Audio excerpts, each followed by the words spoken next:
para comenzar. Muy bien.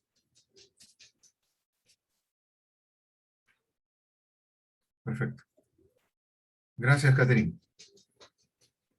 Vamos a comenzar de donde nos hemos quedado. Estuvimos viendo causas, ¿cierto? De discapacidad intelectual. ¿Sí o no? Nos quedamos en un cuadrito, profesor. ¿Cuál? En un cuadrito donde Nos explicaba quedamos en las... las características, profesor. Ah, no hemos En visto moderado. No, en moderado se quedó. Recién iba a explicarlo. Ya, Ujú. ahorita voy a ese punto, no se preocupe. Ya. Yo pensé que estábamos en causas. Estamos aquí. ¿Están viendo el PPT? Sí, profesor. Ya.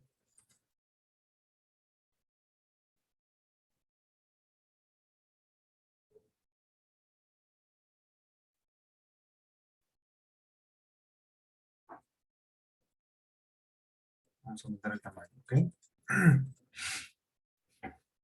Ahí está. Ahí sí vemos mucho mejor, ¿cierto? Sí, profesor. Vamos bajando. Vimos esto, vimos esto. ¿Vimos este cuadro? Sí, creo que vimos el leve, lo íbamos a ver, ¿no? Sí, leve, sí, moderado nada más. Falta. Y severo. Y profundo. Claro. Vamos a ver el moderado. Cuando hablamos de una persona que tiene discapacidad intelectual moderada, lo primero que tenemos que comenzar a pensar es qué limitaciones tiene en el área conceptual, en el área social y en el área práctica. Esta persona va a tener una marcada dificultad en el desarrollo de la escritura. Estas personas, por ejemplo, ¿se acuerdan que hablamos que Leve escribía y escribía espontáneamente? ¿Se acuerdan de eso? ¿Sí o no? ¿Puedes repetir lo que dice? Que Leve escribía, que la persona que tiene capacidad intelectual Leve escribe. ¿Se acuerdan de eso? Ah, sí. O sea, había niveles, ¿no? Algunos podían aprender poquitas palabras. El nivel de escritura, ¿se acuerdan? El primero es copia, ¿sí? ¿Se acuerdan? Segundo, Sí, profe. dictado, ¿se acuerdan? Y tercero, escritura espontánea.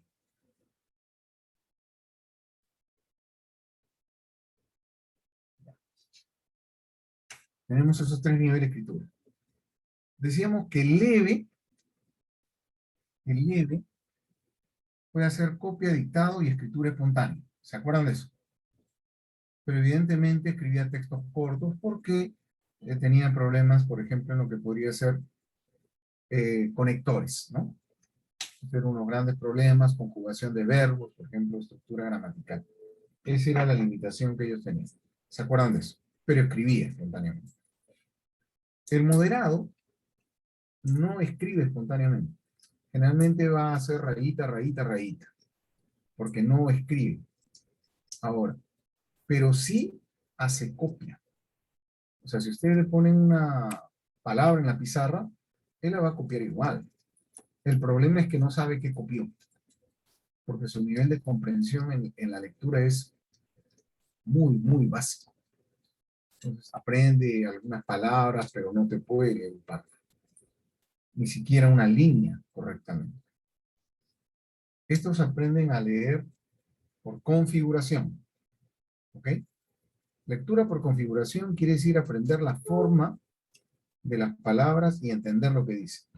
Ustedes no han visto que hay niños que ven un logo, por ejemplo este de aquí, y dicen San Luis, por ejemplo, pero están discriminando la forma de las letras. Si ustedes, por ejemplo, le ponen una palabra parecida, como son Luis, él va a decir San Luis inmediatamente, porque aprendió a leer por la forma. ¿Ustedes han visto estos que falsifican marcas? Que en vez de ponerte Nike, te ponen Mike. ¿Han visto? Ah, ya, sí, profe. Pero te ponen una N, o sea, una M bien cortita. A golpe dices Nike, pero es Mike, ¿cierto? Algunos en vez de ponerte Reebok, te ponen Reebok. ¿No han visto? La configuración es parecida. Algunos en vez de ponerte Adidas, te ponen, por ejemplo, Arribas. La configuración es parecida. Entonces, ellos leen por configuración, por forma. ¿Ok? Ahora, generalmente su escritura solamente llega copia. Respecto a lo que serían las matemáticas, pueden realizar operaciones de conteo. Pueden hacer conteo simple y pueden hacer sumas y adición, o sea, adición y sustracción, pero con material concreto. Por ejemplo, yo te digo, ¿no? Tienes 10 manzanas y te quito 5. Entonces el chico lo va a representar de manera concreta. Por ejemplo, ¿qué es lo que puede hacer? 10 palotes. 5. ¿Están representadas las 10 o no? ¿Sí? Sí, ¿Estamos de profe. acuerdo? Sí, profe. Entonces, para restar, lo que él va a hacer, tiene que ir quitando de uno en uno. Entonces el chico va borrando. 1, 2, 3, 4, 5. ¿Cuántas le quedaron? 5. Sí. Y esa es la respuesta. Y entonces él coloca 5. Si se dan cuenta, ellos aprenden por manejo concreto. Pueden usar los dedos también. 10. Dicen 10, te quito 5. ¿Cuántos me quedan? 5. ¿Se entiende? Pueden usar chapitas. Es material concreto. Generalmente no pueden hacer sustracciones más allá y adiciones de lo que podrían ser 2 dígitos, con mucha dificultad. Ahora, ¿manejarán tiempo? Sí. Pueden ver 1 hora, lo que es media hora. Se le dificulta 1/4 de hora. Y más si es 10, 5, por ejemplo. 11 y 5 tendrían problemas parecidos, te dicen 11. 11 y 10 no sabrían exactamente qué decir. ¿Ok? Con respecto a dinero, se supone que tienen problemas para manejar fracción. Por ejemplo, ¿cuántas monedas de 10 centavos te debo dar si es que tú has usado una moneda de 2 soles? Ahí se pueden hacer problemas. Pero, como dice Fischer, si los entrenan tempranamente, puede ser que aprendan el concepto. ¿Está claro esto? Sí, profe. Ya. Con respecto a las habilidades académicas, ellos se mueven a un nivel elemental, puede ser de un primero, segundo grado o tercer grado de especial. En educación básica regular sería un primero o segundo grado, a lo mucho, a lo mucho. Generalmente, ¿por qué? Porque tienen problemas a nivel de manejo de conceptos abstractos. Por ejemplo, tienen dificultades para desarrollar actividades conceptuales de la vida diaria. ¿Cuál es una habilidad conceptual de la vida diaria? Aunque les parezca mentira. Si yo te digo, a ver, ¿el tomate es una verdura? ¿Sí o no? Sí. Ya. Sí. Entonces yo, sin querer, le digo, sácame de la bolsa las verduras. Hay tomates, zanahorias y cebollas. De repente, el problema y solo saca las cebollas. Y las otras no la entiende como verduras. ¿Entiendes? Tienen Pero no problemas. le han enseñado. Exacto, pero tienes que enseñarle varias veces para que aprenda. Pero no quiere decir que no aprenda. Pero se Mm. demora en aprender. Y a veces el problema que puedes tener es que, por ejemplo, de repente le entiende verdura a todo lo que es verde. ¿Me entienden?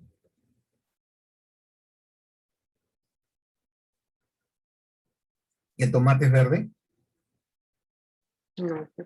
Se le haría difícil entender por qué una verdura es verde y hay otras rojas. Pero enseñándole aprende. ¿Se entiende esto? Muy bien. Ahora, pueden tener problemas también, por ejemplo, para lo que podría ser una actividad conceptual de la vida diaria también, es que tú le digas, tráeme 3 naranjas. Puede ser que te traiga 3 naranjas. Como puede ser que dude en traerte porque a veces tiene problemas de conteo. Puede ser. De repente, Si tú tienes naranjas y limas, se equivoca y te trae limas con naranjas. Pero hay que insistirle para que aprenda. ¿Está claro esto? Ellos aprenden, pero insistiendo, insistiendo, insistiendo. Ahora, en el área social, su lenguaje hablado es menos complejo que el de sus iguales. Ellos no usan bien conectores, hablan un poco como yo pizza quiero, ¿no? O dame comer pizza, por ejemplo, pueden hacer así. O acuérdense de algo, todos los que tienen discapacidad intelectual moderada tienen muchas dislalias.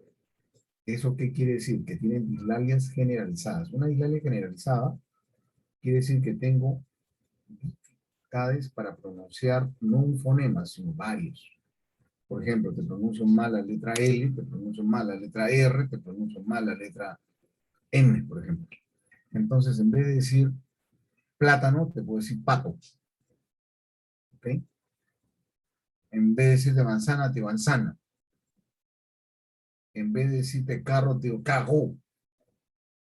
Entonces, si eso lo vamos configurando en palabras, la persona va a ir teniendo muchos problemas para que su lenguaje se haga poco entendible. ¿Se va entendiendo la idea?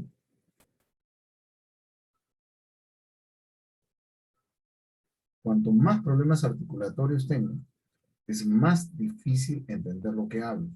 Y si todavía mi lenguaje es simplificado, por eso es que a veces cuando uno interactúa con moderados, se le hace difícil comprenderlos. Pero luego que ya te familiarizas, también llegas a entenderlos. Por ejemplo, yo me acuerdo mucho cuando yo trabajaba en un centro de educación especial y yo hacía dinámicas de grupo, prácticas con estos chicos que eran adolescentes. Ellos me hablaban en su lengua y que nosotros hacíamos media lengua porque tenía que afinar mucho el oído para entenderlo. Cuando comenzaba a trabajar con ellos en marzo, le entendía la cuarta parte. Después, en lo que sería el mes de mayo, ya entendía más de la mitad. Y en julio le entendía todo. Y en diciembre, pues ya conversábamos. Pero cuando terminaba el año escolar y volvíamos a comenzar, no le entendía casi nada. ¿Se entiende por qué? Porque tú te familiarizas.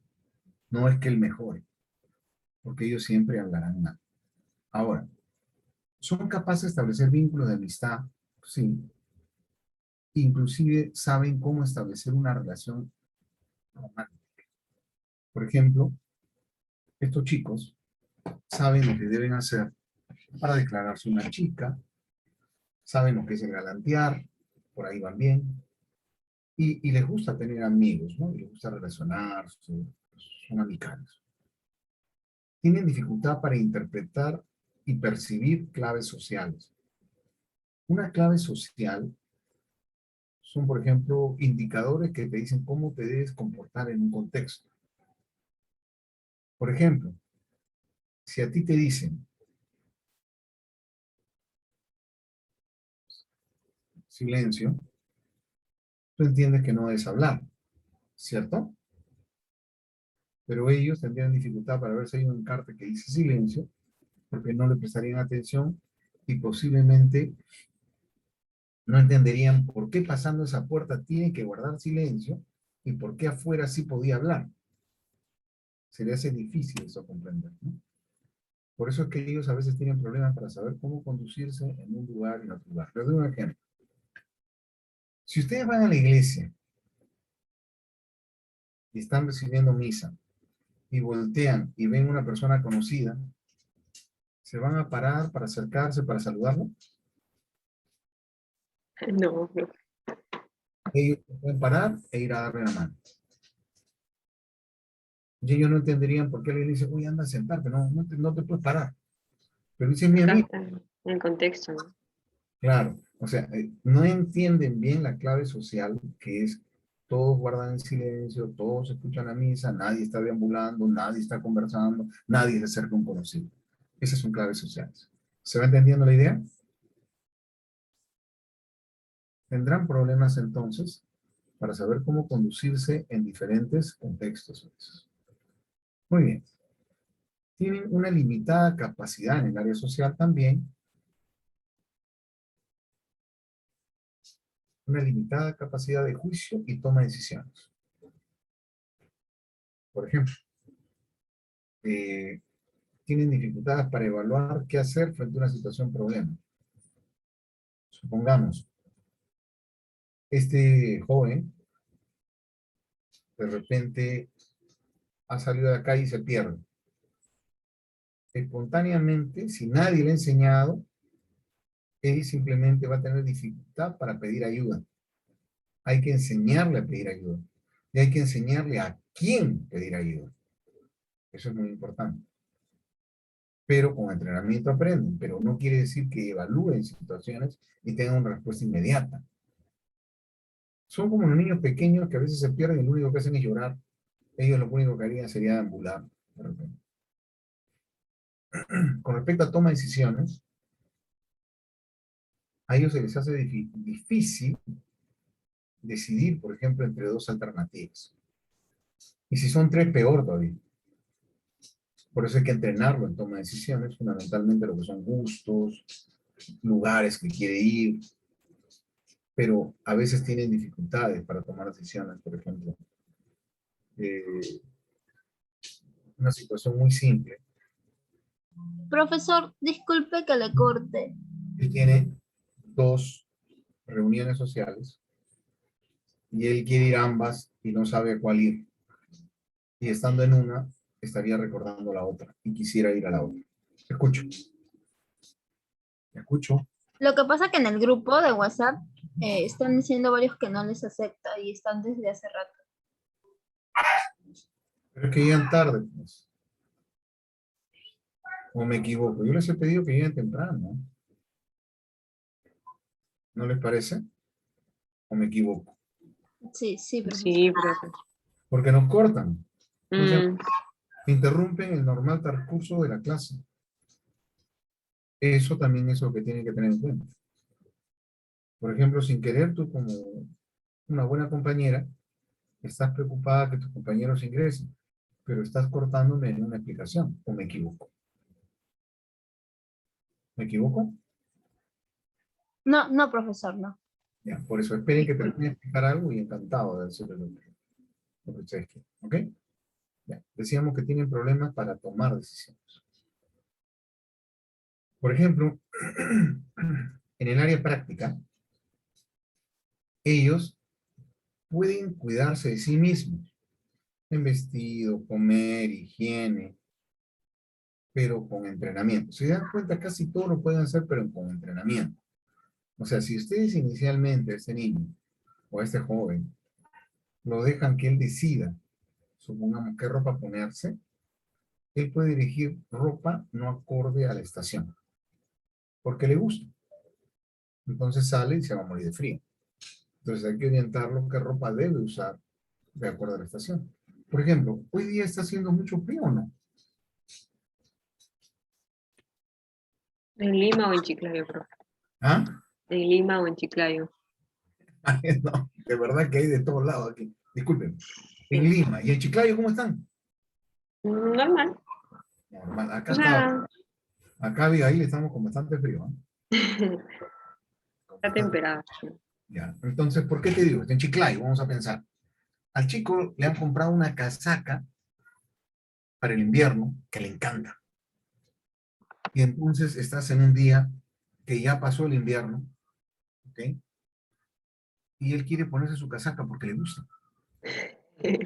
Aquí todos los días sale el sol. Hay que enseñarle qué ¿En qué usar, situación? en qué está haciendo. E inclusive a veces como una estrategia hay que retirar la ropa para que él elija sobre lo que tiene. ¿Me entienden? Y hasta que aprenda. Eso le iba a preguntar. También tendrán problemas, por ejemplo, en algo, por ejemplo, que es la higiene personal. Estos chicos se lavan las manos, pero se lavan las manos así. Y este lado, o algunos se lavan así. Y por eso cuando cogen la toalla, ¿no han visto que dejan los dedos siempre los niñitos? Porque no se lavaron un lado de la mano. Entonces hay que enseñarle que tiene que ser acá, tiene que ser aquí, y tiene que también limpiarse las uñas. ¿Usted no ha visto gente que tiene las uñas negras? ¿Sí o no? También están limpiecitas. ¿Por qué les digo esto? Porque no se restregan. Entonces hay que enseñar. Se pueden bañar y de repente se bañan y se olvidan de lavarse la cabeza. O se bañan y se olvidan de lavarse los pies. O sea, hay que irlos monitoreando para que sea una rutina y ya eso quede establecido. ¿Se entiende esto? O sea, con entrenamiento pueden tener un excelente nivel de autonomía. Estos chicos pueden trabajar. A ver, les voy a hacer una pregunta a ustedes. ¿Ustedes saben cuál es su edad motora? ¿Saben cuál es su edad motora, sí o no? No, profe. A ver, alguien que me diga cuántos años tienes, Abigail. 22. Ya. ¿Cuánto crees que debe ser tu edad motora? Tendría que ser acorde a mi edad Ya, actual. ya, eso es una opinión. ¿Alguien más que quiera opinar? ¿Cuál es su edad motora? Nadie se atreve. Ya. La edad motora máxima de un adulto es 8 años, 7 u 8 años. Aunque les parezca absurdo. Les voy a explicar. Todas las habilidades que tenemos, y las digitales son las últimas que adquirimos, se adquieren como máximo a los 8 años. Entonces, ¿qué quiero decirles con esto? Todo lo que ustedes pueden hacer motoramente, lo podría hacer una persona que tiene 8 años. Pero ¿saben cuál es la diferencia entre ellos y ustedes? El nivel de precisión y exactitud. Ellos pueden desentornillar, sí, pero se les va constantemente, tienen problemas para enfocar directamente en la cabecita el tornillo, pero pueden desentornillar. Entonces tú lo haces mejor porque tienes más años de experiencia. ¿Me dejo entender? Por eso eres más preciso y exacto. Pero la praxia la tiene. ¿Se entiende esto? La praxia la tiene. La praxia es la toma, el movimiento. Estas son praxias. Nosotros tenemos hasta praxias bucolinguofaciales. Esta es una praxia. ¿Se entiende? Sí, profe. Esto es una praxia. Abotonarse es una praxia. Hacerse el nudo a los pasadores es una praxia. Todas esas son praxias. O sea, todo gesto motor es una praxia. Y todas, el máximo nivel que tú las adquieres son 8 años. Michelle. Sí, profesor, solamente quería acotar así como los ejemplos que estaba diciendo usted, ¿no? El área motora fina y la gruesa, ¿no? Justamente los ejemplos que lo acaba de dar usted. Claro, todo lo último que estoy diciendo, esto del entornillar y todo eso es fino. Todas las praxias finas son estas, que involucran dedos y gestos también. Sí, Abigail. Profe, ¿os puede explicar a qué se refiere usted con praxis bucolingo facial? Una praxia bucolinguofacial es buco de boca, Ujú. linguo de lengua, facial de cara. Entonces, cuando tú hablas, tú no solamente mueves la boca, mueves también las mejillas, ¿o no? Por ejemplo, Sí. O, B. Entonces, tú tienes praxias de boca, de lengua, porque la lengua se coloca en una posición para poder hablar, y el rostro también juega, porque juegan las mejillas, los músculos más criticadores y todo esto, la mandíbula. ¿Eso no lo haríamos todos? ¿Ah? ¿Eso no lo haríamos todos? Ten cuidado, pero hay algo interesante. Las prácticas bucolingofaciales se aprenden tempranamente, por eso los niños aprenden a hablar tempranamente. No es que las adquieres a los 8 años. Pero esto de aquí, por ejemplo, todos ustedes saben esto. Pinza.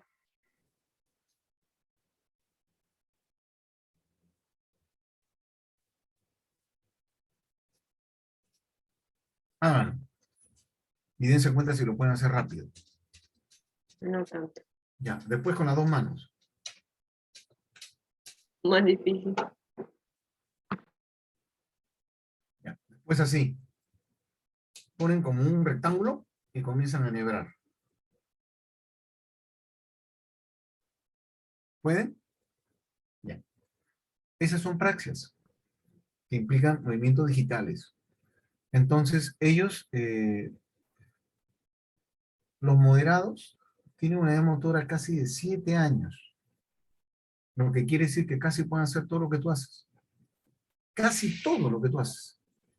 A veces tendrán algunos problemas para hacer movimientos coordinados por ejemplo, que involucran el trabajo de dos manos en movimiento, ¿no? Por ejemplo, eso se llama coordinación dinámica. La coordinación dinámica es cuando tú, por ejemplo, coses, no línea recta, porque ahí van las dos manos al mismo lugar. Cuando tú haces esto. Algunos de ustedes que cosen de repente en máquinas se dan cuenta que hacen así para el zigzag, ¿cierto? Esa es una coordinación motora dinámica de ambas manos. Ahora hay coordinación dinámica motora de manos y pierna. Por ejemplo, cuando alguien cose y usa pedal, está pedaleando y está moviendo las manos. Ahí fallan. ¿Me entienden?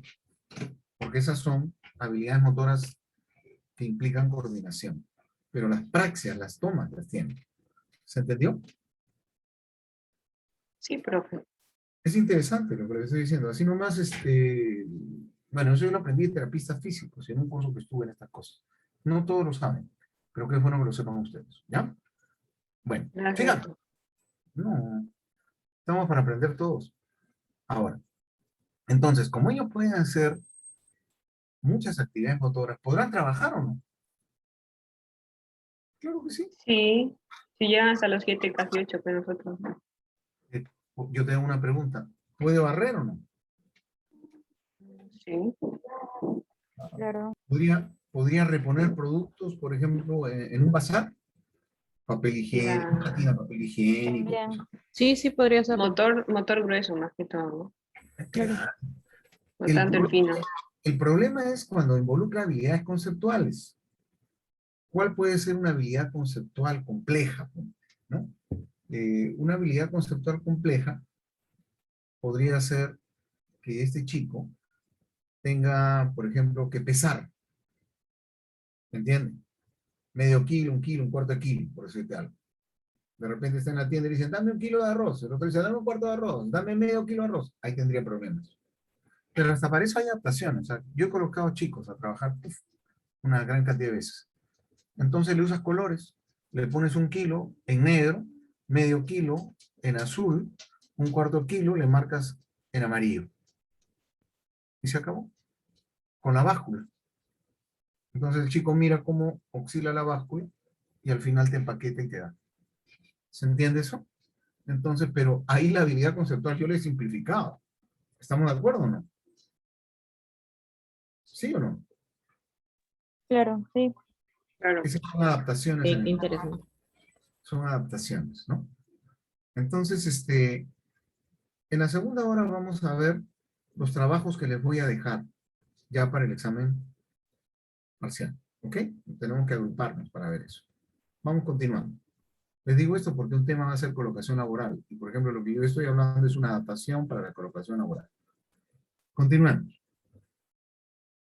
Sabemos que los moderados no hablan bien, por lo tanto no lo podría colocar en una actividad que tenga que utilizar el lenguaje o la comunicación. Eso sería un gran problema. Sería un error colocarlo en algún lugar donde él tenga que preguntarle a las personas dónde quieren ir para guiarlos. Pero él sí podría estar contigo y te dijeran, ¿dónde queda la oficina de contabilidad? Le digo, llévalo, Carlos, a la oficina de contabilidad. El chico lo puede llevar. ¿Se entiende? Eso sí, pero que él te oriente a dónde ir, no. Muy bien. Tienen dificultad para transportarse solos, sin embargo, con entrenamiento y perseverancia lo logran. Manejo de dinero, hemos dicho que tienen problemas con las infracciones, sobre todo cuando combinan monedas, ¿no? Por ejemplo, te puedes comprar dice, una empanada de 3 soles y te dan vuelto un sol y te dan moneditas de 20 y de 10. Ahí el chico puede tener dificultades. ¿Se entendió? Sí, profe. Ya. Pueden tener problemas con el cuidado de la salud. Uno de los grandes problemas que estos chicos tienen es de que a veces ellos pueden olvidarse de tomar las pastillas o tomar en demasía. ¿Por qué? Porque es como que asocian, ¿no? O sea, yo tengo un dolor de cabeza, no disminuye, debo seguir tomando pastillas hasta que me calme. Entonces pueden tomar demasiadas e intoxicarse. ¿Está claro? Ya. también requieren apoyos adicionales para lograr aprendizajes. Lo que decíamos, ¿no? O sea, de repente yo quiero que él aprenda a sumar. Tengo que enseñarle con artificios, por ejemplo. Yo quiero que él aprenda a llevar. A ver, ¿qué pongo? 25 más 48. Entonces el chico correctamente pone 3. Dice 13. ¿Han visto este error o no? Este error también lo cometen los que tienen discalculia. ¿Lo están viendo? ¿Sí? Eso me refleja un poco su poquito, pero... Y lo que ocurre es que en vez de llevarlo inmediatamente. Entonces, la idea es que cuando sean más de un número, yo le puedo poner un recuadro aquí en la parte superior para que él sepa que este 1 lo tiene que poner ahí. Entonces se lo pone aquí. Y ya. Ahora puede corregir esto también. 6 y 1, 7. ¿Estamos de acuerdo? Sumó, ¿no? Pero con apoyo. ¿Se entiende? Con apoyo. Generalmente los leves hacen operaciones más como las que le estoy diciendo. Los otros harán operaciones con menos dígitos, ¿no? Pero con apoyo también. Entonces, requieren apoyos adicionales para poder lograr algunos aprendizajes. Por ejemplo, si le quiero enseñar a clasificar verduras, vamos a ver, yo lo coloco en una tienda, ¿ya? Donde es una tienda donde venden verduras. Y en esa tienda hay un cajón, donde en ese cajón se colocan, pues, tomate, zanahoria, cebolla y papa. ¿Estamos de acuerdo? Ahí se colocan los 4. El problema es que él de repente puede comenzar a colocar los tomates en un lugar y después se olvida y comienza a poner los tomates donde van las zanahorias. Y comienza a confundirse al clasificar. Para que él pueda hacer bien la tarea, yo le puedo poner en la cajita un sticker que tenga la forma del tomate, un sticker que tenga la forma de la zanahoria. Okay.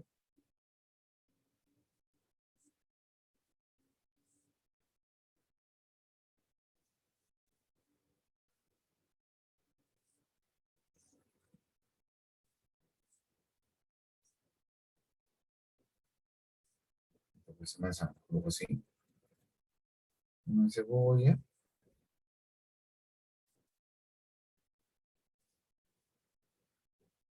Y lo que puede ser una papa, ¿no? Por lo regular con hojitas. Bueno, yo no soy un extraordinario dibujante, pero la idea está ahí. Hay una idea de tomate, una idea de zanahoria, una idea de cebolla y una idea de papa. Entonces el chico lo que hace es mira el logo, coge la verdura y la va colocando en su lugar. Hasta que al final va a aprender dónde van los tomates, dónde van las zanahorias, dónde van las cebollas y las papas. ¿Se entiende? Pero inicialmente, ¿cómo lo hizo? Con apoyo. ¿Se entendió? Así aprenden. Así pueden aprender. Así pueden aprender, por ejemplo, prendas de vestir, así pueden aprender útiles de aseo, de forma concreta, y les vas a enseñar. ¿Está claro? Ya. ¿Cómo es el severo? El severo generalmente tiene limitadas habilidades conceptuales. El severo, por ejemplo, tiene un nivel de información muy, pero muy básico, muy concreto. Generalmente aprende conceptos funcionales y que le son útiles en la vida diaria. Por ejemplo, el agua del caño, lo que puede ser la fruta que debe comer, lo que es comestible, lo que no es comestible, la televisión para ver televisión, la cama para dormir, el carro para pasear. O sea, tienen ese tipo de habilidades conceptuales. Su capacidad de escribir, con las justas llegan a escribir su nombre, porque pueden llegar a escribir su nombre, pero, ojo, con apoyo.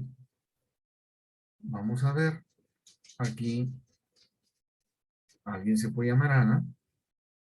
He escogido un nombre chiquitito porque si no, me demoro más. ¿Qué dice ahí? ¿No ven? Ana. Ya. Entonces vamos a suponer que ella se llama Ana. Le escribimos así. Primero le escribimos en la primera parte con un plumón de un color para que escriba encima. ¿Ok? Con resaltador. Después el resaltador lo voy espaciando y la persona tiene que escribir adentro. Y luego retiro totalmente las líneas de puntos hasta que la persona escriba su nombre. A eso se le llama desvanecimiento. Esa es una técnica que se puede utilizar para que ellos escriban, pero solo escribirían su nombre. Generalmente no escriben nada más. Y a veces se olvidan inclusive. O sea, hay que entrenarlos permanentemente. Con respecto a la comprensión de los números, te pueden contar de repente con mucho esfuerzo hasta media docena, decena, pongamos, y mucho. Con respecto al control del tiempo, ellos asocian más los tiempos y las horas por actividades.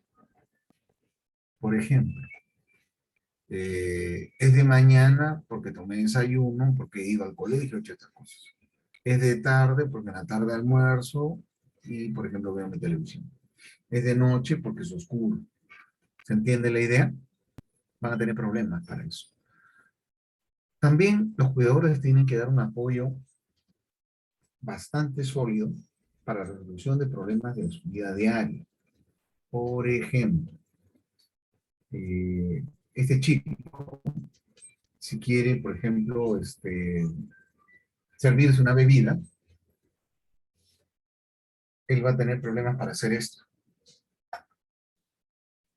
¿Se entiende? Él no haría eso, estaría así, y posiblemente tiene problemas de pulso, y inclusive desparramaría.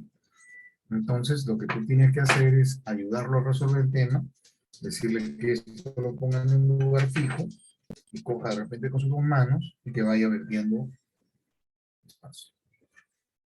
¿Ok? Necesitan apoyo.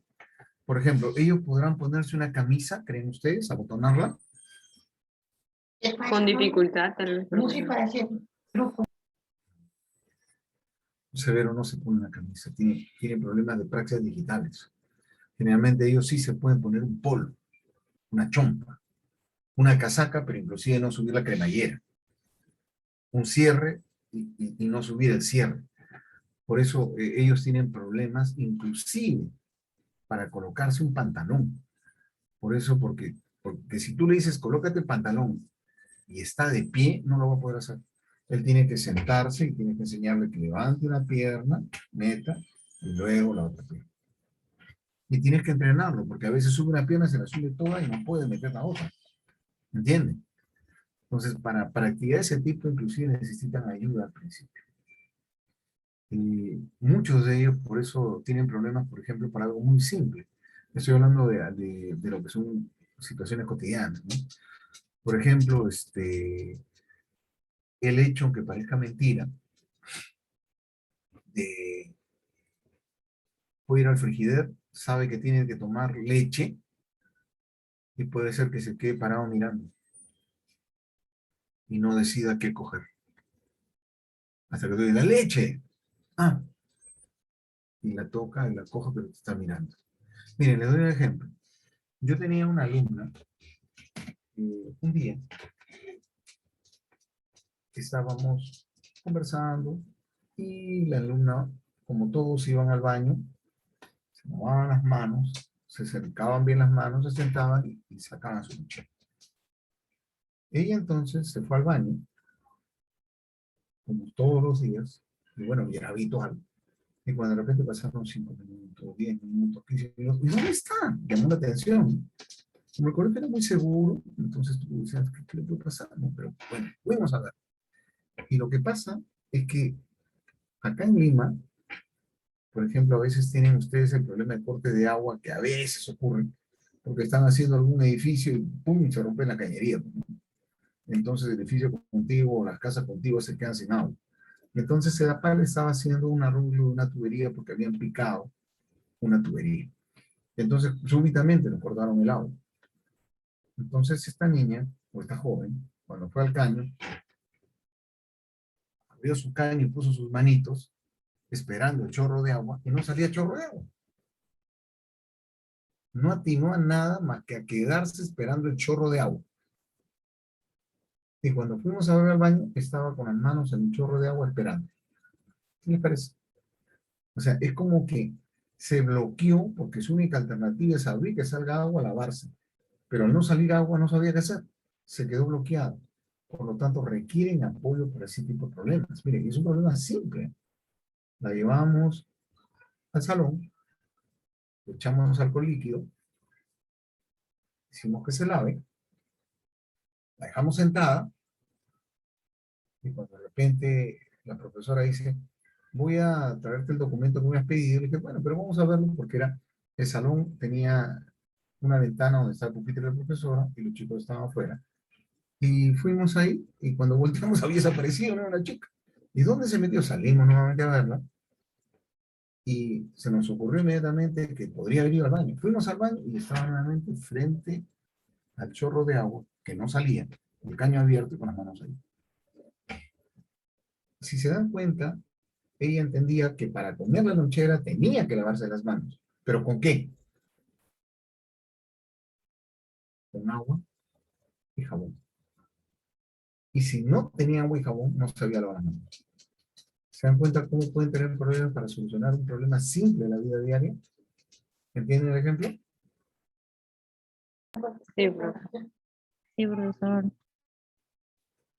Por eso requieren su repetición. Con respecto al lenguaje hablado,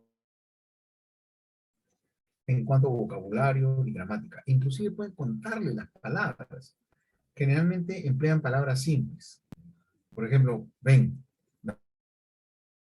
salir, dormir. Así se expresa. Eso es súper común. Nosotros podemos contar la cantidad. Si alguien se toma la molestia, puede hacer un registro. No pasan de 30 o 50. No pasan. Y son palabras que cumplen una, podríamos decir, una relación funcional. Sirven para algo de su vida diaria. Por eso su habla se basa en situaciones diarias. Por ejemplo, música, televisión, y también acuérdense que no pronuncian tan bien. Por eso que hablan poco también. Capacidad de representar simbólicamente los objetos. Ellos entienden más el habla sencilla, pero cuando está acompañada de gestos. Por ejemplo, ven, ¿no? Por ejemplo, toma. Por ejemplo, párate. Por ejemplo, siéntate. ¿Se entiende? Hay gestos. ¿Sí? Cuando tú le quieres enseñar inclusive al niño o a este chico cuando está gritando que haga silencio, tú no le puedes decir silencio, no entiende. Tienes que hacer esto. Tú le dices así, silencio, le dices silencio y le pones el dedo en la boquita. Dice que así. Silencio. Y lo entiende, pero al principio no. Por eso entiende más el gesto. ¿Está claro? Sí, Denme profesor. feedback, ¿entendí? Ya. Las relaciones con los miembros de la familia es una fuente de placer y de ayuda. Les gusta. Se sienten a gustos con sus familiares y les gusta que ellos los apoyen. Requiere apoyo para todas las actividades de la vida diaria, todas. Comida, por ejemplo, en comida, ¿por qué van a tener problemas? Porque ellos generalmente solo manejan cuchara. Pueden manejar tenedor, pero solo para trinchar. ¿Se entiende? Si le dan tallerines, ¿creen que va a poder hacer esto? Profe, cortar con el No, cuchillo menos, ¿no? Sería difícil. no tiene la praxia. No tiene la praxia. Profe, cortar con el Ahora, cuchillo menos, ¿no? vamos a... ¿Cómo? Cortar con el cuchillo tampoco podría. No, menos, pues menos. Menos. De hecho, se podrían hacer daño, inclusive. ¿Cómo? ¿Cómo? O sea, podrían hacerse daño, digo, ¿Se escucha? con ese. Sí, No, no podrían hacerse daño, sino lo que van a hacer es poner el cuchillo así, sin fuerza. mm, ¿Me entiendes? claro. O sea, y tú para cortar tienes que presionar con el tenedor y con el otro serruchar. Ujú. Pero ellos no van a hacer eso. Por eso en comida requieren ayuda. E inclusive ellos requieren ayuda que le partan la carne, que le enrollen los tallarines para que pueda comer. Inclusive cuando toman su sopa tienen problemas de coordinación, pero llegan a tomarla. Pero no son bien coordinados, como viejitos que toman así, ¿no? Con respecto al vestido, ellos, pues, por ejemplo, pueden colocarse polos, pero a veces tienen problemas para saber lo que es delante y atrás. Es como esta chompa, ¿no? Si yo fuera un chico con discapacidad intelectual severa, de repente aparezco con el cuello para atrás, o aparezco bien colocado, pero la etiqueta está al revés. ¿Me entienden? O sea, me lo he puesto al revés. Estas cosas son algunos temas. También, por ejemplo, tendrán problemas con el baño de higiene. ¿Por qué? Porque, aunque les parezca mentira, tienen problemas para hacer eso con el jabón. Entonces no se frotan, no se limpian bien. Por eso hay que instigarlos, hay que insistirle en que lo hagan. Ahora, con respecto a lo que puede ser el baño, para ayudarlos es bueno colocarle pantalones de uso para que ellos se lo bajen y se ocupen. Y para que puedan también luego hacerse su higiene, ¿no? Pero con entrenamiento. No pueden tomar ninguna decisión responsable sobre su bienestar. Es decir, ellos generalmente tienen que monitorearlos. Ellos requieren asistencia todo el tiempo, todo el tiempo. Pueden presentar conductas desadaptativas que pueden incluir autolesiones. Por ejemplo, le están enseñando algo, se frustra y no lo puede aprender, va a hacer esto. Se va a golpear, o se va a cachetear, o se va a puñetear. Esas pueden ser algunas conductas que hagan. Y alguien podría decir, pero ¿por qué hacen eso? Porque es muy simple, pues, porque para ellos es muy frustrante estar haciendo eso, y ellos descubren que cuando ellos se golpean, las personas inmediatamente suspenden la actividad. Entonces él desarrolla un aprendizaje por evitación. Es decir, para evitar esto, esta situación que me frustra, me autoagredo y me retiran la actividad. ¿Se entiende? ¿Se entiende, chicos? Denme Sí, feedback. profe. Ya, eso es interesante, por eso. ¿Qué es lo que hay que hacer? Insistir en que termine la tarea para que no se instaure esa conducta. La única forma de remover la actividad es ejecutándola y terminándola. Y por lo tanto, yo puedo ayudar, lo puedo instigar, le puedo simplificar la tarea, pero tiene que hacerlo. ¿Ok? Siempre van a encontrar ustedes algo. Cuanto más inteligente es un chico con discapacidad intelectual, va a tender más a la heteroagresividad que la autoagresividad. ¿Está claro eso? La Sí, profe. hetero más que la auto. Cuanto menos hábil intelectualmente soy, es muy probable que primero prime la conducta autoagresiva antes que la heteroagresiva. Muy bien. El profundo. El profundo tiene habilidades conceptuales que están referidas básicamente al mundo físico, a relaciones de satisfacción de necesidades, fundamentalmente. Por ejemplo, comer, comida, televisión, música, dormir, cosas muy, muy básicas. Ellos generalmente, acuérdense de algo, ellos tienen, hablando del área social, una limitación en la comprensión simbólica terrible. Generalmente no representan mentalmente ninguna figura, nada. Ustedes saben que la representación icónica significa cuando yo me hago la idea de una palabra y lo que representa. Ellos no pueden hacer eso. Por ejemplo, yo te pongo la palabra casa y tú inmediatamente evocas una imagen o no. Claro. Ya. Si yo te digo satélite, Significado y significante, ¿no? claro, pero si yo te digo satélite, inmediatamente también o no. A eso se le Claro. llama representaciones icónicas. Una representación, por ejemplo, a través de lo que podría tener una imagen interiorizada del objeto, es una representación icónica. ¿Ok?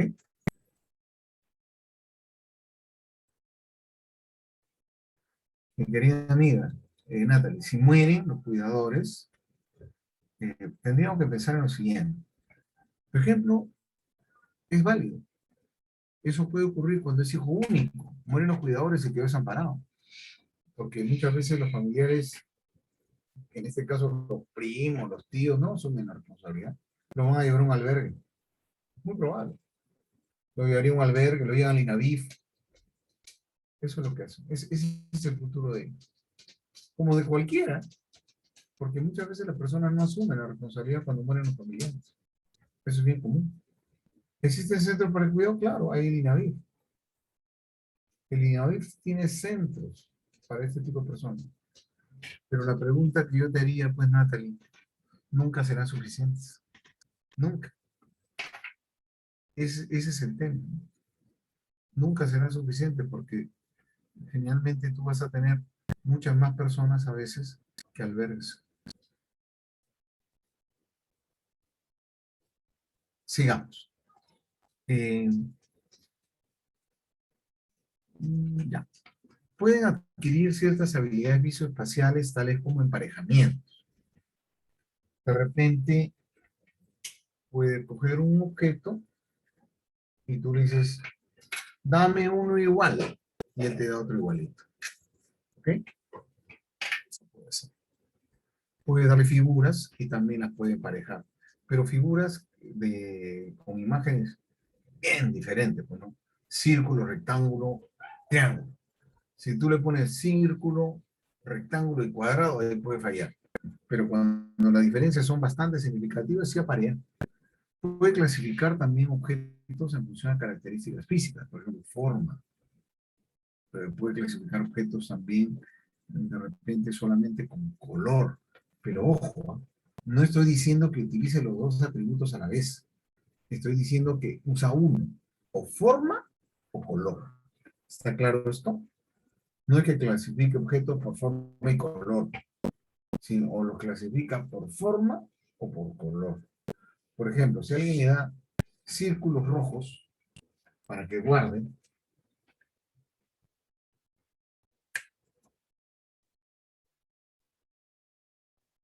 y también le da cuadrados rojos para que guarde, y también le da círculos azules para que guarde, ustedes tendrían que emplear algún criterio de clasificación. ¿Cómo los agrupo? ¿Por color o por forma? O por forma y color.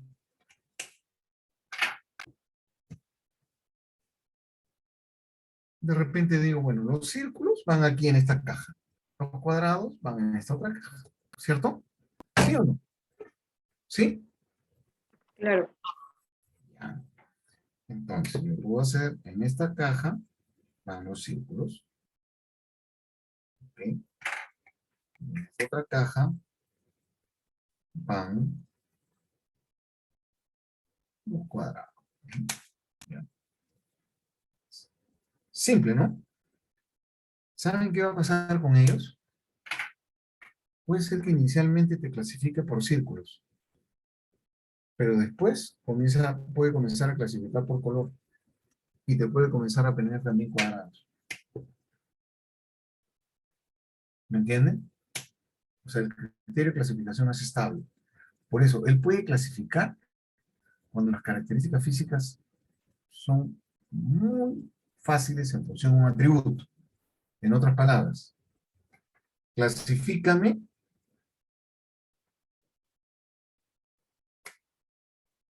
y agrúpame los círculos en un lugar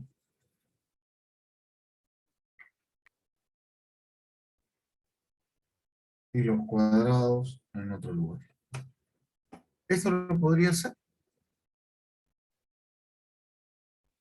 Sí, porque la única forma de clasificar está en función del atributo forma, ¿cierto? Porque tiene el mismo color.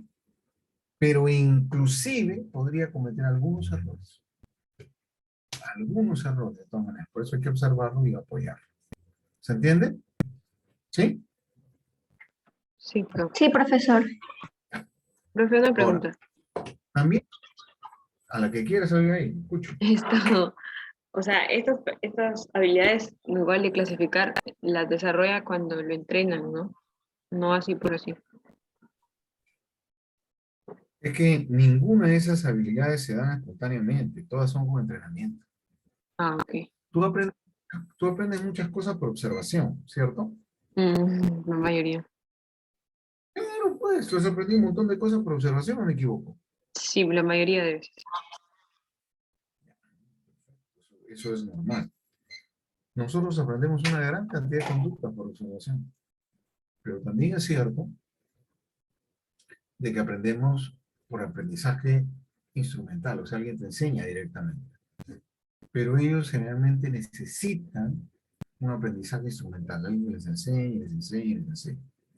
Ahora, el tema está en que muchos aprendizajes ellos, si tienen algún tipo de complicación abstracta, no lo van a lograr jamás. Por eso aparecen cosas, pero muy simples, con formas muy gruesas para discriminar. Ahora, eh, siempre que me salen lo siguiente, hay profundos límites superior y hay profundos límites inferior. Cuanto su seguir más bajo, más limitado es. Cuanto más se acerca a la categoría severo, mejor nivel de funcionabilidad tiene. ¿Está claro? Nos van a ver más claramente aquí en el cuadro.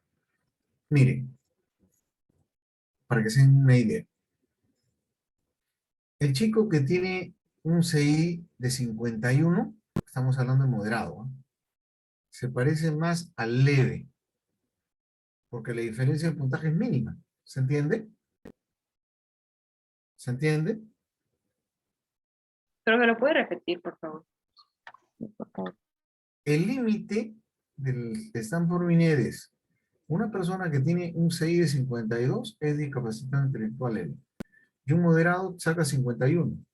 El que tiene un puntaje 51 se parece en conducta al leve del límite inferior. ¿Ahora me Ah, entienden? ya, ya. O sea, está más cerquita del leve, ¿no? Porque el puntaje, Claro. el moderado que tiene 36, ojo, y el severo de 35 se parecen. O sea, el de 35 se parece al moderado de 36. ¿Estamos de acuerdo? El profundo, Claro. el profundo 19 se parece al severo 20. ¿Ok? Y algo interesante es por eso. Si alguien tiene un CI que lo ubica en 19, de repente tiene más capacidad para aprender por apareamiento. Pero cuando el puntaje se va más hacia abajo, esa habilidad está más disminuida. ¿Está claro? Denme feedback. ¿Está Sí, claro? profe. Sí se entiende. Ya. Muy bien. Sigamos. Y ellos pueden tener también deficiencias motoras sensoriales. Por ejemplo, algunos de ellos tienen problemas para ver, no ven bien. Algunos tienen problemas inclusive también de desplazamiento. Generalmente ellos no corren, no suben escaleras en forma espontánea, se caen, no meten bien el pie en el peldaño, no coordinan y alternan los pies, no pueden saltar.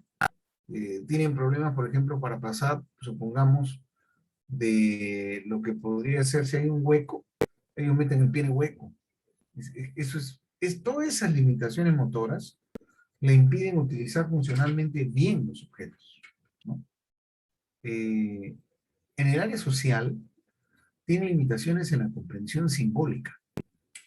¿Esto qué quiere decir? No maneja conceptos abstractos. Comprenden instrucciones, pero asociándolos con gestos sencillos. Por ejemplo, dame puede significar esto. y tú lo entiendes y te da. Por ejemplo, yo entrené a un chico con discapacidad intelectual profunda bien rapidito. ¿Eh? Yo estaba comiendo un chifle y él llegó a mi consultorio. Yo estaba con mi bolsita de chifles, entonces le invité un chifle. El chico inmediatamente lo comió, le gustó, me miraba así y quería más chifle. Entonces yo agarraba y le di otro chifle más. Y dije, vamos a ver si a este chico le puedo crear un gesto para que él pueda pedir. Entonces, le puse el chifle así, él puso la boca, no, le dice, dame. Y le cogí su manito, se la levanté y le hice así, dame, ¿no? Y cuando hizo esto, él, instigado por mí, le di. Después nuevamente le puse el chifle, él levantó la mano, pero le dije, ya, dame. Y le di. Después de unos 5 ensayos, le ponía el chifle y yo decía así, ¿qué quiere decir? ¿Entendió el gesto o no? Sí. Ujú. Se condicionan, pues. Ahora, después enseñar también así. Sí, no. O sea, tú puedes hacer que ellos aprendan, por ejemplo, a expresar sus emociones y deseos. Por ejemplo, le digo, ¿quieres agua? Y si él quiere, tú le das la primera vez agua. Toma su agüita. Después le pone la botella, ¿quiere? Y entonces le haces así. Sí.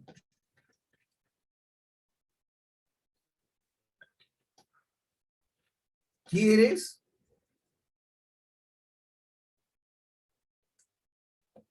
Después le hago así y simplemente así.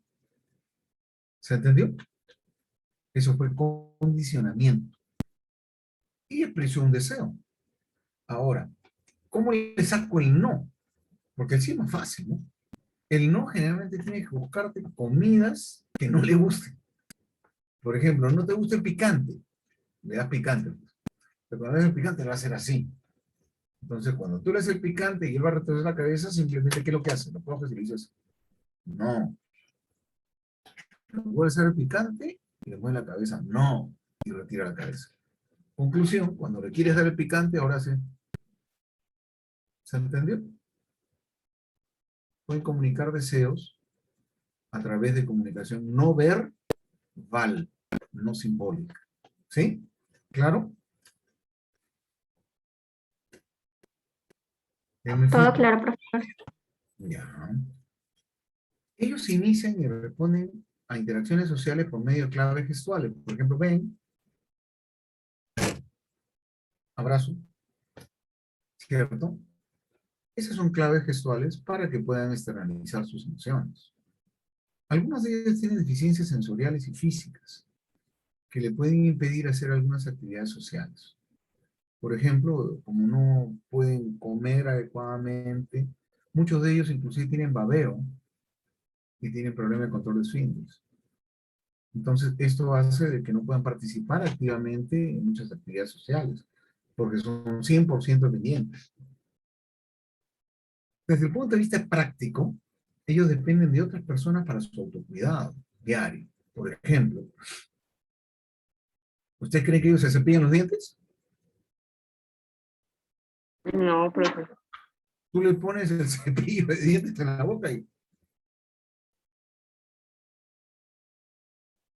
se queda así. A veces ellos, y me estoy acordando, tú tienes que enseñarle a sacar la cuchara en la boca, porque de repente hacen esto y se quedan con la cuchara en la boca.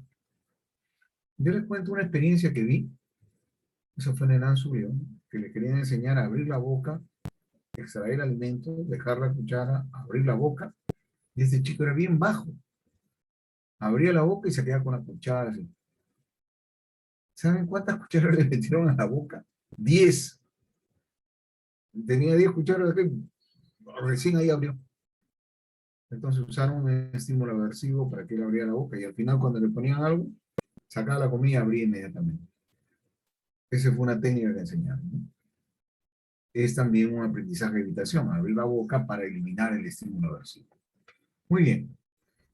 También emplean lo que es, por ejemplo, eh, necesitan apoyo en autocuidado diario, en salud también, en seguridad, porque ellos son, podríamos decir, no guardan cuidados en situaciones de riesgo. Por ejemplo, ¿cuál puede ser una situación de riesgo? Por ejemplo, pararte cerca de una cornisa. No, sí, tú te caes. ¿Cuál puede ser una situación de riesgo? De repente, este chico puede tranquilamente en un piso mojado y camina por ahí, ¡pum!, se cae. Y ellos a veces no tienen ni siquiera conducta de protección. Si no presentan serias deficiencias físicas, pueden participar en algunas actividades diarias. Realiza tareas de ocio con apoyo, por ejemplo, porque ustedes tienen que llevarlo, aceptarlo. Y a ellos les gusta ver películas, pero solo las partes que tienen mucho movimiento. O sea, toda película que tenga movimiento le va a gustar. Movimiento y ruidos, música, eso le gusta. Le gusta mucho la música. Le gusta pasear, salir a caminar. Le gusta el agua, ir a la piscina. Sus deficiencias físicas y sensoriales le pueden impedir participar en muchas actividades de casa u ocio. Una minoría puede presentar conductas desadaptadas. ¿Esto qué quiere decir? Que una minoría de repente puede tender a autoagredirse. Realmente estos niños son, o estos jóvenes son bien inofensivos, ¿no? Realmente nunca agreden, nada. Y si te agreden es un golpe muy suave. A lo mucho te pueden querer morder, pero ni siquiera te presionan fuerte. Estos chicos son bien dóciles. ¿Ok? ¿Está claro? Sí, profesor. Ya.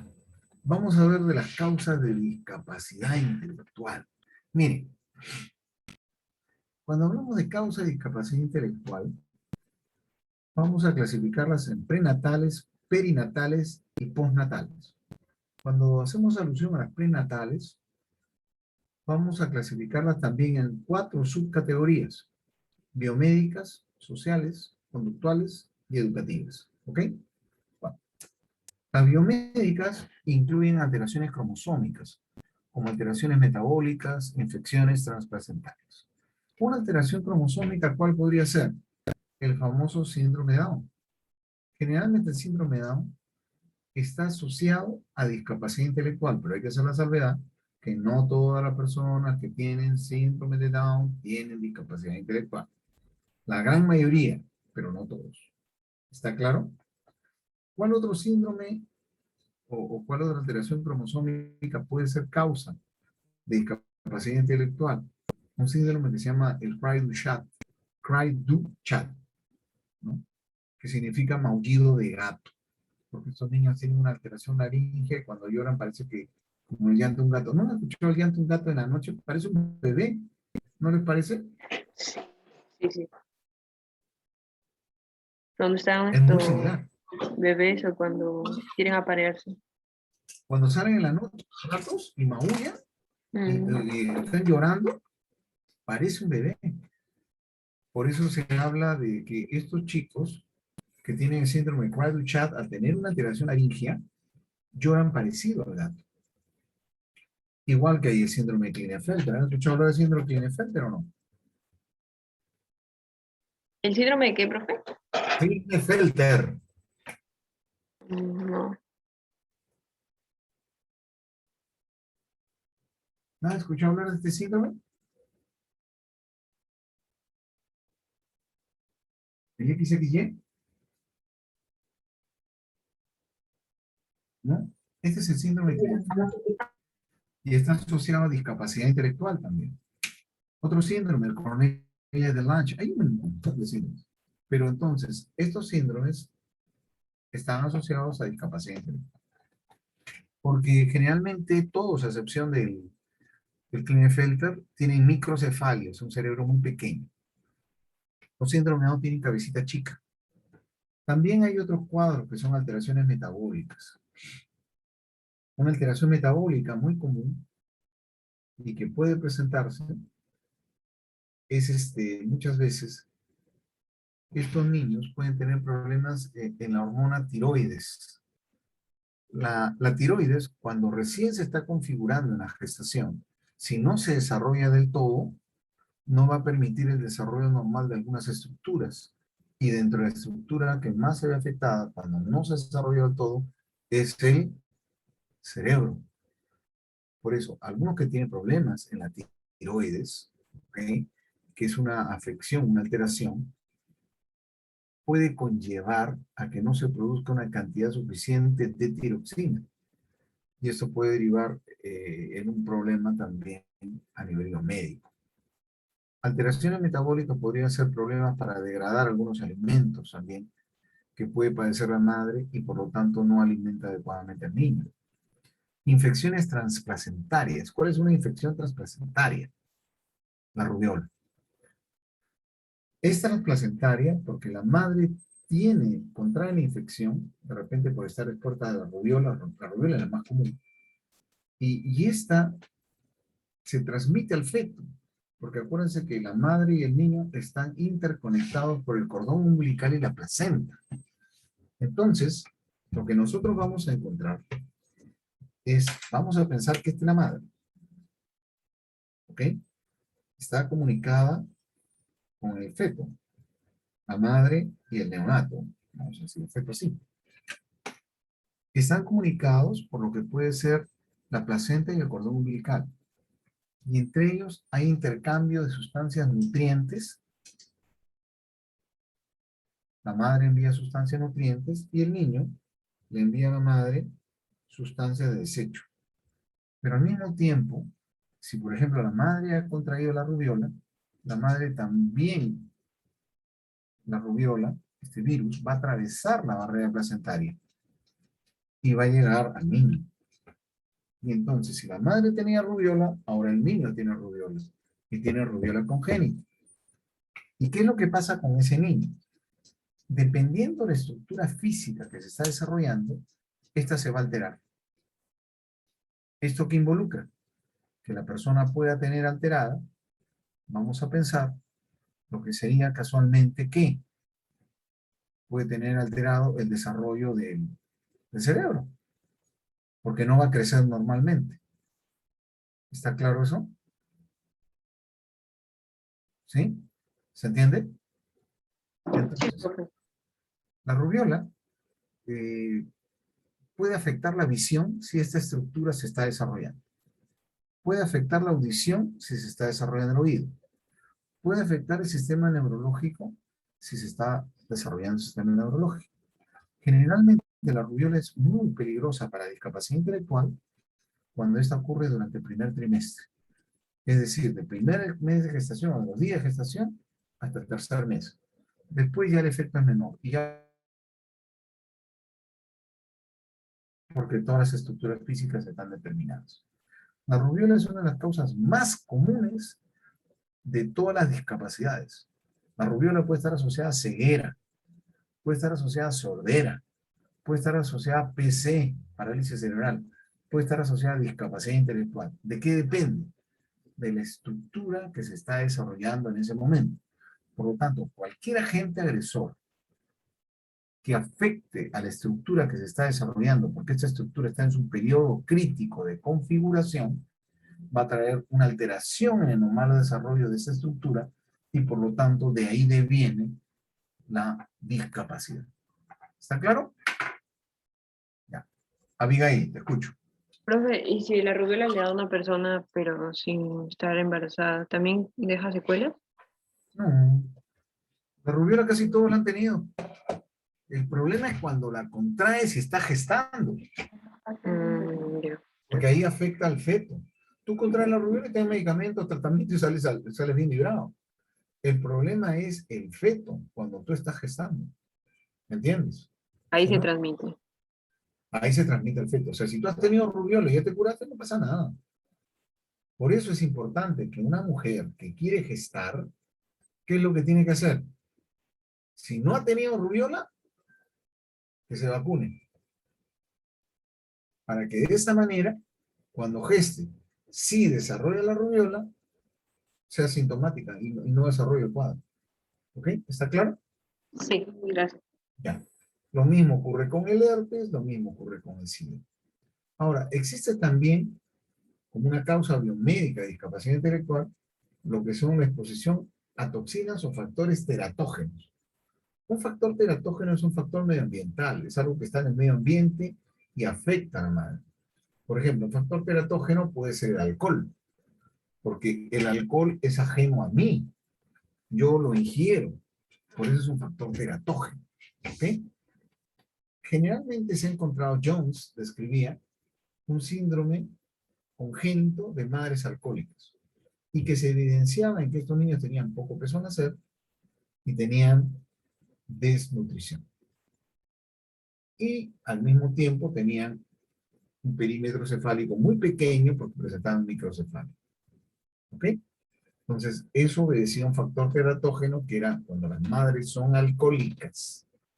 Solo con las madres alcohólicas. ¿Por qué? Porque la madre es la que lleva adelante el proceso de gestación. El padre puede ser alcohólico, pero ya contribuyó simplemente con su esperma y nunca más. Y no hay mutación de los gametos por ingesta de alcohol, por si acaso. El plomo y el mercurio puede ser un factor también teratógeno que puede estar en el medio ambiente. Por ejemplo, en lugares donde hay una alta concentración de mercurio en el medio ambiente, como puede ser en asentamientos mineros, y se contaminan lo que serían los alimentos. ¿Por qué? Porque estos asentamientos mineros, los yacimientos mineros, lo que hacen es para fundir, para hacer detección, emplean mercurio y plomo.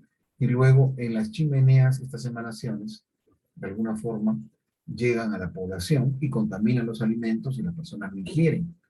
O en su defecto también cuando hay estos mineros informales que hacen el lavado de lo que sería los metales para detectarlos, usan mercurio y plomo. Entonces esto va a ser vertido en el río y ahí vas a contaminar a los peces, vas a contaminar el agua y la gente vive del río y de los peces. Entonces también esto puede llevar a un factor teratógeno que te puede afectar en tu desarrollo. ¿Ok? Sobre todo en la madre gestante. Ahora, la malnutrición.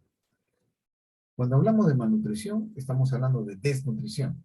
Una madre que puede tener deficiencia en lo que puede ser ingesta de iodina, deficiencias en lo que puede ser cualquier tipo, pudiéramos decir, de, de sustancia que puede ser alimenticia para ella y para el feto. Algo importante es que una madre gestante tiene que alimentarse balanceado. Y es importante esto porque algunas madres no se alimentan balanceado. Y entonces o aumentan mucho de peso o no aumentan de peso o aumentan y están desnutridas. Porque hasta eso puede pasar. Viendo los factores sociales, la pobreza. La pobreza está asociada a desnutrición, definitivamente. Porque es una persona, primero, que no sabe comer porque come mal. Y segundo, tiene otro problema, que es, tiene pocos recursos y su dieta es desbalanceada y por lo tanto sus hijos pueden tener desnutrición. Como consecuencia que ella cuando gestaba no se alimentó bien y el niño nace con desnutrición. Acuérdense que la desnutrición es causa de discapacidad mental cuando ocurre en la etapa de gestación y también cuando ocurren en los 5 primeros años de vida. Después tenemos la violencia doméstica también. En la violencia doméstica podemos tener aquellos padres que posiblemente agreden a sus hijos con objetos contundentes, los golpean y le pueden producir una lesión o un traumatismo encefalocraniano por la violencia desmedida. La inmadurez parental, perdón. La inmadurez parental porque el padre de repente, perdón, la falta de cuidado prenatal, discúlpenme, pasa la conductual. Falta de cuidado prenatal. ¿Por qué? Porque son padres ignorantes que posiblemente no asisten a lo que pueden ser sus controles médicos. Y esto les impide a la larga que ellos pudieran detectar cualquier anomalía, ¿no? Entonces, eso es importante. Desde el punto de vista conductual, ustedes van a encontrar padres que pueden tener un abuso en el uso de drogas, ¿no? O de alcohol. Y estas personas, como consecuencia de ello, pueden descuidar lo que puede ser su salud, porque esta madre ingiere alcohol, el esposo también, usa drogas, se están gestando, y con todo lo que implica todas las alteraciones de conductuales que afectan la alimentación, introducen violencia y todo esto, ¿no? Pero es un problema conductual. Lo que puede ser también la inmadurez parental, por ejemplo. Cuando hablamos de inmadurez parental, hablamos de padres que no han asumido su rol de padres y por lo tanto no les preocupa el estado de salud de su esposa, no le preocupa ir a los cuidados médicos, hasta de repente hasta la abandona. Eso es muy probable. Y de repente, como consecuencia de ese abandono y la inmadurez, pueden haberse sometido a una práctica abortiva y que esto puede tener un efecto a largo plazo, porque el niño no fue abortado, sobrevivió, pero de alguna manera pueden haber introducido, pudiéramos decir, sustancias teratógenas al organismo para producir el aborto y no lo produjeron y conllevan a una lesión cerebral. En el ámbito educativo también tenemos padres con discapacidad sin apoyo. Por ejemplo, ustedes pueden encontrarse con chicos que tienen discapacidad intelectual y que físicamente son normales, pero tienen una discapacidad intelectual leve y como consecuencia de ello no toman métodos anticonceptivos, no toman cuidados durante la gestación y no tienen una familia que apoye, ¿no? Entonces simplemente es como que el embarazo se dio y no saben qué hacer con él. Falta oportunidades educativas. El hecho de que alguien tenga una falta de oportunidades educativas quiere decir que no se ha informado acerca de lo que puede ser causa de discapacidad ni nada por el estilo. Eso puede ser también una consecuencia para no tomar medidas de prevención. ¿Ok? Esto es importante. Yo no sé, miren, hay compañeros suyos entrando a 8:40, cuando faltan 5 minutos para que termine la clase. Sigamos. Ahora, dentro de las causas perinatales, acuérdense que las causas perinatales son las causas que tienen que ver directamente ¿con qué? Con el momento del trabajo de parto. Ahí tenemos causas biomédicas. Y dentro de las causas biomédicas, la prematuridad se asocia con una causa porque el niño posiblemente al tener poco peso por la edad gestacional que tiene, porque un prematuro es uno que puede nacer a los 6, 7, 8 meses. Entonces generalmente van a la incubadora y tienen poco peso. E inclusive algunos necesitan respiradores o que lo pasen a la UCIN, la unidad de cuidados intensivos de neonato. Y ahí pueden contraer una enfermedad o pueden encontrar una infección. Y esto puede derivar luego en una lesión, ¿no? Después tenemos también el daño cerebral. Un niño que de repente estaba siendo gestado en el trabajo de parto, descubren que tiene complicaciones porque los padres nunca se hicieron cuidados. ¿Qué complicaciones se pueden presentar, por ejemplo, para que lleven un daño cerebral? Los daños cerebrales generalmente en etapa perinatal obedecen una falta de oxigenación. Y esto puede verse a muchas causas. Una primera de ellas es el desprendimiento prematuro de la placenta. La placenta comunica a la madre con el feto. Si la placenta se desprende, ya no hay comunicación entre la madre y el feto, por lo tanto, ya no le transmite ni oxígeno ni alimento. Y por lo tanto, este niño podría tener un problema de oxigenación y en casos extremos podría hasta nacer muerto. Ahora, también, si nace, de repente este niño no llora inmediatamente, nace con un color morado. El color morado se llama cianosis. Y la cianosis es causa de, bueno, está asociada, no es causa. La cianosis es una manifestación de que la persona ha presentado anoxia perinatal. Ahora, una de las causas más comunes a nivel perinatal que causa un daño cerebral es la anoxia. Es la falta de oxigenación durante el trabajo parto. Una causa puede ser el desprendimiento de la placenta previa, el estrangulamiento con el cordón umbilical, lo que significaría, por ejemplo, el desprendimiento de la placenta previa, quiere decir que está obstaculizando el canal de alumbramiento y no permite la salida del feto. Después lo que significa también el parto, por ejemplo, podálico, cuando el niño está de pies y de nalgas en el canal de alumbramiento y no puede salir. Entonces, en esos casos se recurre a una cesárea, porque el niño podría tener una anoxia perinatal. Un indicativo de anoxia perinatal siempre es el color. Si el niño nace morado, ha tenido anoxia. Si nace medio rojizo, ha podido tener hipoxia. ¿Ok? Y pueden derivarse en otras alteraciones neonatales, ¿no? Por ejemplo, dentro de alteraciones neonatales también se identifican allí lo que podrían ser algunas anomalías que se pueden presentar en el trabajo, como lo que puede ser que el niño está naciendo, pero tiene una falta de cráneo, acrania, o tiene algunas otras limitaciones. ¿Ok? Muy bien. Vamos a hacer el break que nos corresponde. ¿Ok? Y nos volvimos a reunir. Reúnanse rápido porque Solo tenemos... comemos esto. Sí, porque tenemos que formar los grupos para el trabajo parcial. ¿Ok? ¿Ya? Ya, profe. Por favor. Y delegada, tú me has mandado a mi correo, dice los grupos, ¿no? Sí, profesor, le mandé la semana pasada. Ya. Quiero que tú me ayudes, ábrelos tú para que tú los tengas, para que vayamos llamándolos y en función de eso asignarles el trabajo. ¿Ok? Ya. Ya, muy bien. Pasamos entonces a nuestro break. 5 minutos.